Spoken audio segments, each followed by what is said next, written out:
باب افضل الصدقہ، بہترین صدقے کا بیان۔ الفصل الاول عن ابی ہریرہ وحکیم بن حزام قال قال رسول اللہ صلی اللہ علیہ وسلم خیر الصدقۃ ما کان عن ظہر غنى وابدأ بمن تعول، رواہ البخاری ورواہ مسلم عن حکیم وحدہ عن ابی ہریرہ، ابو ہریرہ رضی اللہ عنہ سے روایت ہے، وہ حکیم بن حزام اور حکیم بن حزام سے، قالا دونوں نے کہا، قال رسول اللہ صلی اللہ علیہ وسلم کہ رسول اللہ صلی اللہ علیہ وسلم نے فرمایا، خیر الصدقۃ بہترین صدقہ، ما کانا جو ہو، عن ظہر غنى بے پروائی کے ساتھ، وابدأ اور شروع کرو، بمن تعول ساتھ اس کے جن کی کفالت تم پہ واجب ہے، یعنی جن کی تم عیالداری کرتے ہو۔ رواہ البخاری، اسے بخاری نے روایت کیا، اور رواہ مسلم اور اسے مسلم نے روایت کیا، عن حکیم وحدہ، مسلم کی روایت میں صرف حکیم بن حزام ہے۔ حضرت ابو ہریرہ اور حکیم بن حزام رضی اللہ عنہما کہتے ہیں، رسول اللہ صلی اللہ علیہ وسلم نے فرمایا، بہترین صدقہ وہ ہے جو بے پروائی کے ساتھ دیا جائے، اور شروع کرو اس شخص سے جس کا نفقہ تم پہ واجب ہو۔ یہاں لفظ ظہر غنى استعمال ہوا ہے۔ ظہر کا مطلب ہوتا ہے پیچھے، اور غنا کا مطلب ہوتا ہے مالدار ہونا یا غنی ہونا، یعنی جب تم صدقہ کرو تو سب کچھ نہ دے ڈالو بلکہ اپنے لیے بھی کچھ باقی رکھو۔ اور دوسرا معنی جیسے کہ یہاں ہوا ہے کہ جو بے پرواہی کے ساتھ دیا جائے، یعنی انسان جب دے تو پھر نیکی کر دریا میں ڈال، بھول جاؤ۔ ایسا نہیں کہ تم دینے کے بعد پیچھا کرنا شروع کر دو، لینے والے پر احسان جتاؤ یا اس کو اذیت دو۔ اور اسی طرح ابتدا اس سے کرو جو تمہارا قریبی ہو، یعنی جن کی کفالت تم پہ فرض ہے، اپنے بیوی بچوں سے، اپنے گھر والوں سے، اپنے رشتہ داروں سے۔ اب یہاں پر بہترین صدقہ، نمبر 1 اس شخص کا صدقہ جو دل کے اطمینان کے ساتھ خرچ کرے، دے کے بھول جائے، لینے والے کو دکھ نہ دے۔ اس کو کیوں بہترین صدقہ قرار دیا گیا؟ اس کو اچھا صدقہ کیوں کہا گیا کہ یہ اچھا صدقہ ہے؟ دیکھیے، بہترین صدقہ وہ ہے جو بے پروائی کے ساتھ دیا جائے۔ کیوں بے پروائی کے ساتھ دیے ہوئے صدقے کو بہترین کہا گیا؟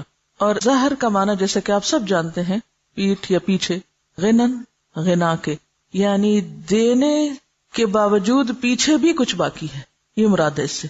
اور دوسرا، اگر غنا کو غنا نفس قرار دیا جائے تو اس سے مراد یہ کہ دینے کے بعد پھر آپ فقر یا محتاجی سے نہ ڈریں، جس کو دیا اس پر احسان نہ جتائیں، اور بے فکر ہو جائیں کہ ضائع نہیں ہوگا، ریٹرن آئے گا۔ ہونا تو یہ چاہیے تھا کہ سب کچھ دے ڈالنے کو بہترین صدقہ کہا جائے، لیکن یہاں یہ کہا جا رہا ہے کہ سب کچھ دے ڈالنا بہترین صدقہ نہیں۔ بہترین صدقہ وہ ہے کہ جب آپ دیں تو دینے کے بعد آپ خود محتاج نہ ہو جائیں۔ قرآن پاک میں اس کے بارے میں ایک آیت آتی ہے، کیا؟ وَلَا تَجْعَلْ يَدَكَ مَغْلُولَةً إِلَىٰ عُنُقِكَ وَلَا تَبْسُطْهَا كُلَّ الْبَسْطِ فَتَقْعُدَ مَلُومًا مَحْسُورًا۔ لَا تَبْسُطْهَا كُلَّ الْبَسْطِ، اسے روکا گیا ہے، سب کچھ دے ڈالنے سے روکا گیا ہے۔ کیوں؟ فَتَقْعُدَ مَلُومًا مَحْسُورًا، ورنہ تم خود عاجز، محتاج، درماندے، ملامت زدہ ہو کے بیٹھ جاؤ گے، خود لوگوں کے آگے ہاتھ پھیلانے لگو گے۔ اور بہترین صدقہ کون سا ہے؟ جو تم سب سے پہلے اپنے گھر والوں کے اوپر خرچ کرتے ہو۔ اب گھر والوں پہ خرچ کرنا فرض ہے، تو فرض کی ادائیگی پر اجر بھی زیادہ ہے، جیسے نفل پر بھی ثواب ہے، لیکن اگر آپ فرض نماز چھوڑ کر نفل پڑھ رہے ہیں تو نفل فائدہ مند نہیں، پہلے فرض ادا کریں۔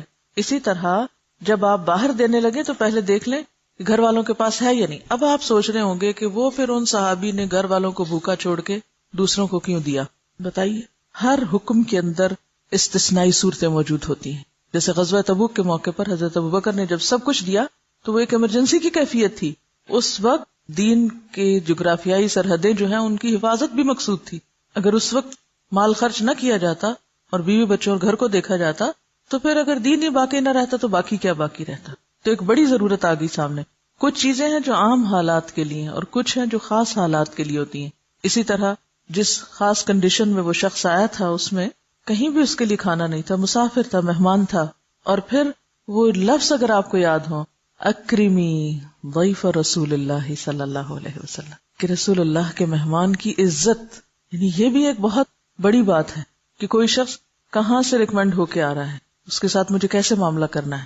اور بعض اوقات میں بھی بھوکا، دوسرا بھی بھوکا، لیکن دوسرے کی بھوک میری بھوک سے زیادہ ہے، دو ضرورتیں سامنے آ گئی، تو پھر کیا دیکھا جائے گا؟ کس کی ضرورت زیادہ ہے، تو وہاں خرچ کیا جائے گا۔ وعن ابی مسعود قال قال رسول اللہ صلی اللہ علیہ وسلم اذا انفق المسلم نفقة على اہلہ وهو يحتسبها كانت له صدقہ متفق علیہ. وعن ابی مسعود ابو مسعود رضی اللہ عنہ سے روایت ہے قال کہا قال رسول اللہ فرمایا رسول اللہ صلی اللہ علیہ وسلم نے اذا انفق جب خرچ کرتا ہے المسلم مسلمان نفقتن کوئی خرچ علی اہلہ اپنے گھر والوں پر وہوا اور وہ یحتسبها ثواب کی امید رکھتا ہے اس سے کانت ہے لہو اس کے لیے صدقہ متفق علیہ متفق علیہ روایت ہے. حضرت ابو مسعود رضی اللہ عنہ کہتے ہیں رسول اللہ صلی اللہ علیہ وسلم نے فرمایا کہ مسلمان جب اپنے اہل و عیال پہ خرچ کرتا ہے اور اس سے ثواب کی توقع رکھتا ہے تو یہ بھی اس کے لیے صدقہ ہی شمار ہوتا ہے. کتنی خوبصورت بات، کتنا خوبصورت ہے یہ دین. آپ اپنے فرائض ادا کریں لیکن احسان جتا کے نہیں. اپنے گھر والوں کو دے رہے ہیں لیکن ان پہ بھی احسان نہیں. بہت سے والدین کو دیکھا گیا کہ وہ بچوں کی تعلیم پہ اگر خرچ کرتے ہیں تو جینا حرام کر دیتے ہیں ان کا. تم پہ اتنا خرچ کر چکے ہیں. ایون اپنی اولاد کے ساتھ یا بیوی کے ساتھ بھی احسان کریں تو جتانا نہیں چاہیے. اور دوسری بات یہ ہے کہ اگر بچوں پر بھی آپ خرچ کرتے ہیں اور خاص طور پر اگر ماں خرچ کرتی، کیونکہ باپ پر تو فرض ہے ہی، اس کو تو فرض ادا کرنے کا اجر ملے گا، لیکن اگر ماں محنت کر کے بچوں کو پال رہی ہے تو اس کے لیے دگنا اجر ہے، صدقے کا بھی اور قرابت داری کے حق کا بھی. اصل چیز کیا ہے پھر اجر کے اضافے میں؟ اصل بنیاد کس چیز کی ہے؟ نیت کی. آپ کوئی کام کیوں کر رہے ہیں؟ وعن ابی ہریرہ قال قال رسول اللہ صلی اللہ علیہ وسلم دینار انفقتہ فی سبیل اللہ ودینار انفقتہ فی رقبہ ودینار تصدقت به علی مسکین ودینار انفقتہ علی اہلک اعظمها اجرا الذی انفقتہ علی اہلک. رواہ مسلم. عن ابی ہریرہ ابو ہریرہ رضی اللہ عنہ سے روایت ہے قال کہتے ہیں قال رسول اللہ صلی اللہ علیہ وسلم رسول اللہ صلی اللہ علیہ وسلم نے فرمایا دینار ایک دینار انفقتہ خرچ کیا تم نے اس کو فی سبیل اللہ اللہ کے راستے میں ودینار اور ایک دینار انفقتہ خرچ کیا تم نے اس کو فی رقبۃ گردن چھڑانے میں ودینار اور ایک دینار تصدقت بہ صدقہ کیا تم نے ساتھ اس کے علی مسکین اوپر مسکین کے ودینار اور ایک دینار انفقتہ خرچ کیا تم نے اس کو علی اہلک اپنے گھر والوں پر اعظمها اجرا سب سے بڑا اجر کے اعتبار سے الذی وہ ہے جو انفقتہ خرچ کیا تم نے اس کو علی اہلک اپنے اہل و عیال پر. رواہ مسلم اسے مسلم نے روایت کیا ہے. حضرت ابو ہریرہ کہتے ہیں کہ رسول اللہ صلی اللہ علیہ وسلم نے فرمایا کہ ایک دینار وہ ہے جو تو خدا کی راہ میں خرچ کرے، ایک دینار وہ ہے جس کو تو غلام آزاد کرنے میں خرچ کرے، ایک دینار وہ ہے جس کو تو مسکین پر صدقہ کرے، ایک دینار وہ ہے جس کو تو اپنے اہل پر خرچ کرے. ان سب میں اپنے اعتبار سے سب سے بڑا دینار وہ ہے جس کو تو اپنے گھر والوں پہ خرچ کرے. آپ سب کو ایک وعدہ کرنا ہوگا مجھ سے، سب بیٹوں والی مائیں اپنے بیٹوں کو یہ حدیث لفظ پڑھائیں گی. سب ساسیں جو اس وقت ساس بن چکی ہیں خاص طور پر بیٹوں کو یہ حدیث سنائیں گی. یہ قرض ہے آپ پر. آپ کو پتا ہے بہت سے جھگڑے کہاں سے شروع ہوتے ہیں؟ کہاں سے شروع ہوتے ہیں؟ جب مرد حضرات اپنی ذمہ داری نہیں پوری کرتے. کیوں نہیں کرتے؟ اس کے کئی اسباب ہو سکتے ہیں. اس میں ایک سبب یہ ہوتا ہے کہ بیٹا کرنا چاہتا ہے، ماں نہیں کرنے دیتی. کہتے سب کچھ بیوی کو ہی دے ڈالو گے، سب کچھ بچوں پہ خرچ کر ڈالو گے. ٹھیک ہے، اس میں اعتدال چاہیے، سب کچھ بچوں اور بیوی کے لیے نہیں، لیکن ان کی ذمہ داری پوری کرنا. اگر مائیں یہ تعلیم اپنے بچوں کو دیں گی اور بچے آگے اپنی بیویوں کا اور بچوں کا خیال کریں گے، ان کا دھیان رکھیں گے، تو اس سے فائدہ کیا ہوگا؟ گھر میں خوشی ہوگی، گھر میں سکون ہوگا، تو آپ سب کام اچھے سے کر سکیں گے. اور دوسری بات یہ ہے کہ جب اپنے گھر والوں کو چھوڑ کے دوسروں کو دیا جاتا ہے اس سے کیا ہوتا ہے نقصان؟ جو لے کے جاتے ہیں ان کے لیے دلوں میں نفرت اور عداوت پیدا ہوتی. پھر اوپر سے کہا جاتا ہے کہ آپ پھوپھی کے ساتھ اچھا سلوک نہیں کر رہے، آپ فلاں کے ساتھ اچھا نہیں کر رہے. مائیں یہ تو بیٹوں کو ضرور سکھاتی، دیکھو بہن ہے تمہاری، اس کو بھی دینا ہے، یہ بھانجے ہیں، یہ بھتیجے ہیں، یہ فلاں ہے، یہ فلاں ہے، سب کو دینا. نہیں سکھاتے تو کیا نہیں سکھاتے؟ بیوی کو بھی دینا. بیوی کا اگر وہ شوہر دل جیتیں گے تو کس کو فائدہ ہوگا؟ بالکل مدر ان لا کو ہی فائدہ ہوگا.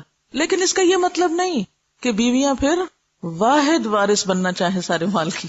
دیکھیے مرد حضرات عام طور پر ان معاملات میں بیوی پہ بہت انحصار کرتے ہیں. وہ کہتے ہیں جدھر تم چاہو دے دو. اکثریت کو میں نے یہ دیکھا ہے, جو چاہو کرو. اب عورت کے ہاتھ میں ایک چیز آ گئی, اب ایک اور آزمائش, ہر نعمت آزمائش. اب اس پہ کیا فرض عائد ہوتا ہے کہ وہ سارا کچھ چھپا کے اپنے پاس ہی نہ رکھ لے. پھر اگین جب بہو پہ بات آتی ہے تو بہو اور بیٹی کے یا نند بھاوج کے آپس میں تعلقات کیوں خراب ہوتے ہیں؟ مثلا شوہر نے کچھ دیا, بہن کو نہیں دکھانا, چھپانا ہے, ساس سے بھی چھپانا ہے, اس سے بھی چھپانا ہے, اس سے بھی چھپانا ہے.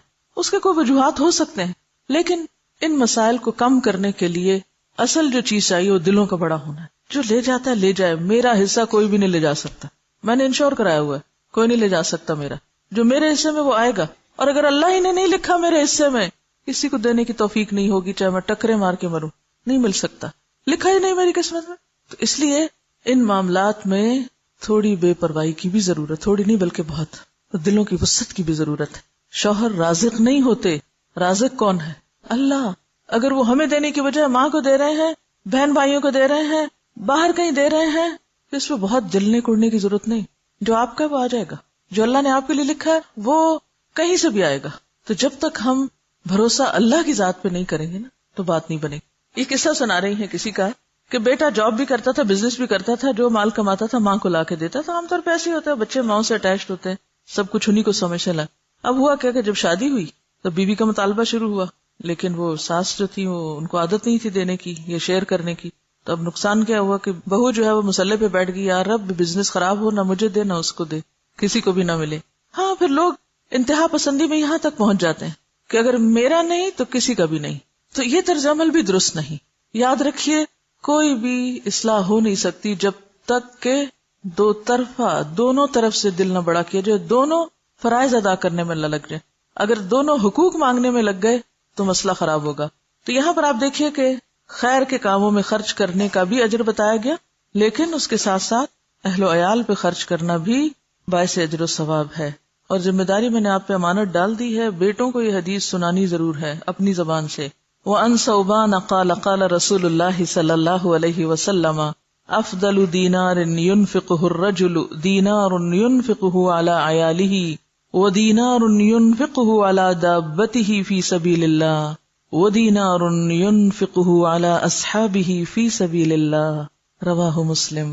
وَأَنْ ثَوْبَانَ رضی اللہ عنہ سے روایت ہے, قال کہا, قال رسول اللہ صلی اللہ علیہ وسلم کہ رسول اللہ صلی اللہ علیہ وسلم نے فرمایا, افضل دینار بہترین دینار, ينفقہ خرچ کرتا ہے اس کو, الرجل ایک شخص, دینار وہ دینار ہے, ينفقہ جسے وہ خرچ کرتا ہے, علی عیالہ اپنے گھر والوں پر, ودینار اور دینار, ينفقہ خرچ کرتا ہے اس کو, علی دابتہ اپنی سواری پر, فی سبیل اللہ اللہ کے راستے میں, ودینار اور ایک دینار, ينفقہ خرچ کرتا ہے اس کو, علی اصحابہ اپنے دوستوں پر, فی سبیل اللہ اللہ کے راستے میں. رواہ مسلم, اسے مسلم نے روایت کیا. حضرت ثوبان کہتے ہیں کہ رسول اللہ صلی اللہ علیہ وسلم نے فرمایا کہ بہترین دینار جس کو آدمی خرچ کرتا ہے وہ دینار ہے جس کو وہ اپنے گھر والوں پہ خرچ کرتا ہے, اور وہ دینار جس کو وہ اپنے اس جانور پہ خرچ کرتا ہے جس کو پالا ہے اس نے اللہ کے راستے میں جانے کے لیے, اور وہ دینار جس کو وہ خرچ کرتا ہے اپنے دوستوں پر اللہ کے راستے میں. اسے مسلم نے روایت کیا. اب آپ دیکھیے کہ پھر سب سے پہلے گھر والوں کی بات ہے. گھر والوں کو مطمئن کرو, کیونکہ جب انسان گھر والوں کو مطمئن کر دیتا ہے نا تو وہ اس کے مددگار بن جاتے ہیں. جب وہ مددگار ہو جاتے ہیں تو ان سے بہتر مددگار پھر کوئی نہیں ہوتا. آپ کے لیے زندگی آسان ہو جاتی ہے. اور آپ نے دیکھا ہوگا اکثر کہ اگر گھر کے اندر چخبخ ہے, گھر کے اندر کھینچا تانی ہے, تو آپ باہر کتنا بھی سکون کا وقت گزار کے آئیں, جب تک گھر میں سکون نہیں تو زندگی بیکار ہے. گھر میں سکون لینے سے نہیں دینے سے آتا ہے. آپ دینے والے بن جائیں, خدمت کرنے والے بن جائیں, محبت کرنے والے بن جائیں, دینے والے بن جائیں, تو آپ دیکھیں گے کہ بہت ساری خوشیاں جو آپ کروڑوں میں نہیں خرید سکتے وہ آپ کے حسن سلوک سے آپ کو ملنے لگیں گی, آپ کی بے نیازی سے آپ کو ملنے لگیں گی, آپ کے اللہ پہ توکل اور بھروسے کی وجہ سے آپ کی طرف پلٹیں گی. تو یہاں پر آپ دیکھیے کہ سب سے افضل دینار گھر والوں پہ خرچ کرنا. آپ نے گھر والوں کو کھلا دیا, پلا دیا, ضرورت کی چیزیں دے دی, پوری کر دی, وہ مطمئن ہے. اب آپ نکلیے باہر جانے کے لیے سواری چاہیے, اور سواری اللہ کے دین کے لیے. آج کل کوئی دابا یعنی کوئی جانور وغیرہ, جیسے گھوڑا گدھا تو نہیں ہوتا, لیکن گاڑیاں, شاید گھوڑوں گدھوں سے بھی زیادہ خرچہ مانگتی ہیں. ہر تھوڑے دن کے بعد پیٹرول کی قیمت اوپر چلی جاتی. جب اوپر جاتی تو آپ سوچتے ہیں اوہ میرا فلاں اور فلاں وزٹ اس کا کیا بنے گا.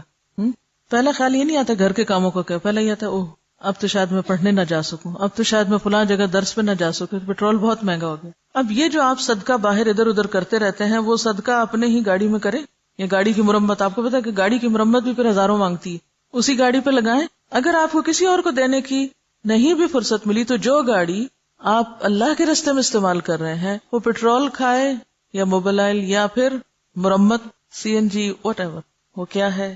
فی سبیل اللہ، صدقہ ہے. گاڑی پر لگانا صدقہ ہے. اور اگر آپ صدقے کی نیت سے لگائیں گے کہ یا رب یہ سواری اللہ کے راستے میں مجھے دور دور لے جاتی ہے تو بہترین صدقہ ہے. اور پھر اور بھی اچھا اگر اس گاڑی پہ آپ کچھ اور لوگوں کو بھی سوار کر لیں یا کسی کو دے دیں استعمال کے لیے. وَدِينَارٌ يُنْفِقُهُ عَلَىٰ أَصْحَابِهِ فِي سَبِيلِ اللَّهِ. اب جب آپ اللہ کے راستے میں نکلتے ہیں تو اکیلے کہاں نکلیں گے؟ اکیلے تو نہیں نکل سکتے، ساتھ ہوں گے نا ساتھی. جب ساتھی ساتھ ہوں گے، کسی کو کھانا چاہیے، کسی کو سواری چاہیے، کسی کو کتاب چاہیے، کسی کو کچھ چاہیے. پہلے گھر والوں کو مطمئن کیا، پھر راستے کا انتظام کیا، پھر جہاں گئے وہاں جو آپ کے ساتھی ہیں ان کی ضروریات کا خیال رکھا. بہترین صدقہ. آپ کو حدیث یاد ہے جس میں آتا ہے کہ بندوں کی محبت اگر چاہیے تو کیا کرو؟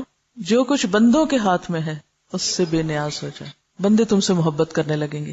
اور جب تک تم بندوں کے ہاتھ کی چیز کے پیچھے پڑے رہو گے محبت نہیں ملے گی ان سے. اور ونس وہ محبت کرنے لگ جائیں تو پھر آپ دیکھیں ان سے آپ کچھ بھی کروا سکتے ہیں، پھر مشکل نہیں ہوگا.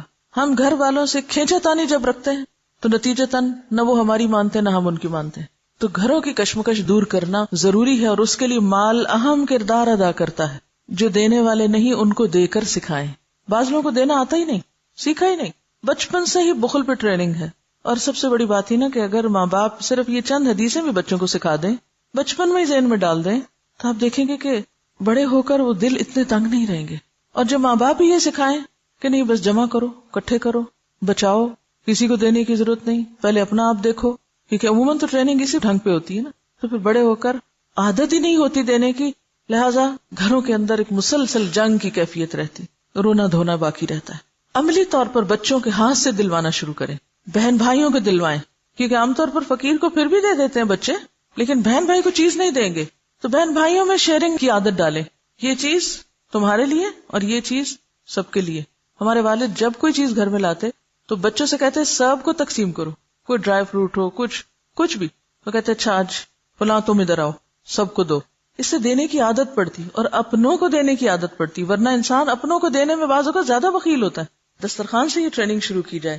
ہمارے والد ہمیں کہتے تھے کہ عید تمہیں رمضان میں مل جائے گی کیونکہ رمضان میں ثواب زیادہ ہوتا ہے، تو میں تم لوگوں کو عید رمضان میں دینا چاہتا ہوں. ہمیں ہمیشہ عید ایک دن پہلے مل جاتی تھی، 2 دن پہلے. جب مل جاتی تھی تو پھر کہتے تھے اب تم اللہ کے راستے میں نہیں دو گے، پھر ہم ہی سے نکلواتے تھے. تو اس وقت تو دل بہت تھوڑا ہوتا تھا کہ یہ کیا مشکل ہے.